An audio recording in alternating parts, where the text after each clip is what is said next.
Ngayon, killing me softly na lang ang nangyayari. Kasi yon ginigising ka na. Kaya nga yung may mga karamdaman, mga kapatid, ito po ay paggising lang sa inyong spiritual na nakakalimutan nyo ng pakainin ng espiritong kawangis ng Diyos.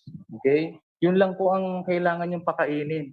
Kasi nga, kahit ibigay ko pa sa inyong lahat yung kaalaman tungkol sa kalusugan na binigay din ng Diyos from the beginning, in-applyan ni Daniel, na naalala nyo kung si Daniel nagpas, ang kinain niya lang legumes.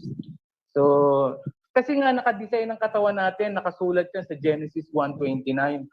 I give you seed-bearing fruit at saka seed-bearing plants.